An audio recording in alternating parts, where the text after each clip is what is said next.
Hello, good afternoon everyone. चलिए आज हम लोग पढ़ते हैं कपास के रेशों के निर्माण की विधि, manufacturing process of cotton fibre. कैसे कैसे इसकी विधियां हैं उसके बारे में आज हम पढ़ेंगे। इसकी 8 विधियां हैं। शुरू करेंगे पहले विधि से, कैसे काम किया जाता है कि कपास का रेशे को तैयार किया जाता है। कपास के रेशे से पहले सूत यानी कि धागा तैयार होता है, उसके बाद सूत से वस्त्र तैयार होते हैं। रेशे से सूत निर्माण में निम्नलिखित क्रियाएं करनी होती है। पहला है आपको कोई इकट्ठा करना, कलेक्टिंग ऑफ पॉट्स। कपास 3-4 फीट ऊंची झाड़ियों पर उगता है। जब कपास का फूल झड़ने लगता है तब कोए यानी कि पॉट्स निकल आते हैं। कोए के भीतर कपास का रेशा बीज यानी कि सीड्स के चारों ओर लिपटा रहता है, इसलिए कपास को बीज रेशा सीड्स फाइबर कहते हैं। जब कोए पककर तैयार हो जाते हैं तब इन्हें हाथ से हैंड पिकिंग और मशीन से तोड़कर एकत्रित कर लिए जाते हैं। अगर ये सही समय पर नहीं तोड़े गए तो धूप और धूल से यह गंदे और पीले हो जाते हैं। दूसरी विधि है ओटना, गिनिंग करना। कोए में बीज और रेशे दोनों उपस्थित होते हैं।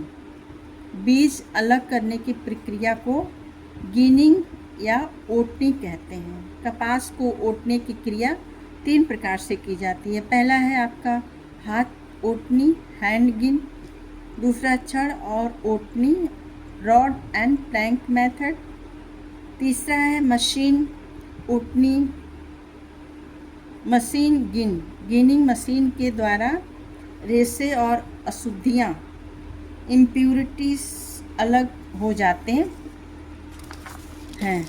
तीसरा है गांठें बनाना, बॉयलिंग। कपास को दबाकर गांठें बनाई जाती हैं। प्रत्येक गांठ 500 पाउंड की होती है, 500 पाउंड की होती है। चौथा है गांठें खोलना और मिलाना, ओपनिंग एंड ब्लेंडिंग।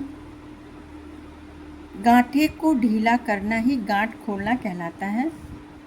गांठें बनाने तथा मिल तक लाने में कई अशुद्धियाँ तथा धूलकण प्रवेश कर जाते हैं।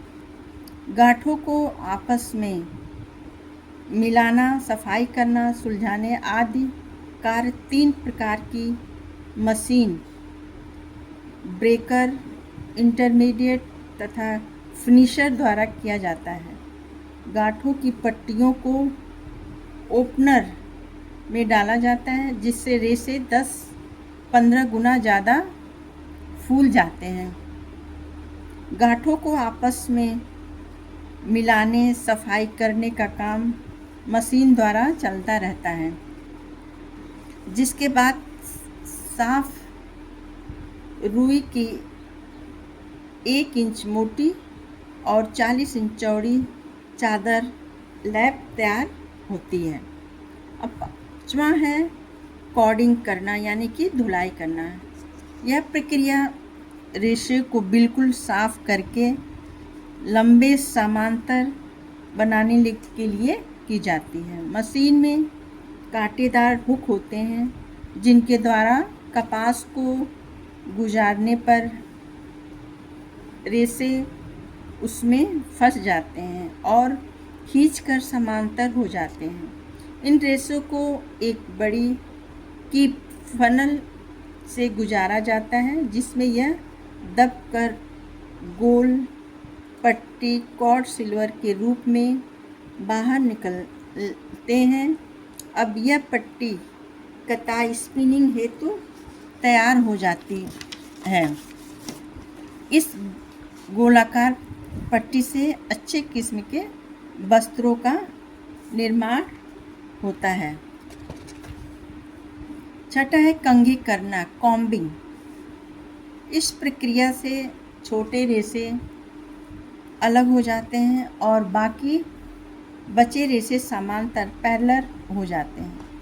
पूरे रेशों का 1/4 भाग कंघी करने पर बेकार हो जाते हैं, जिन्हें अन्य कामों में इस्तेमाल कर लिया जाता है।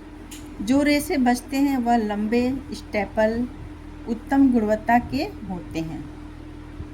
इन्हें ही कपास या रुई बनाने में इस्तेमाल करते हैं। ये रेशे बारीक, एकसार, मजबूत और मुलायम होते हैं।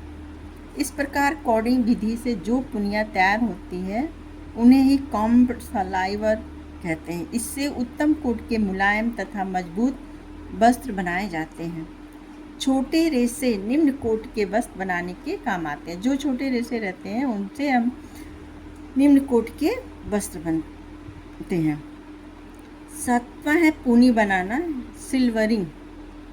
रेशों की पतली चादर को कंघी करने के बाद एक दूसरे के समांतर बिछा दिया जाता है।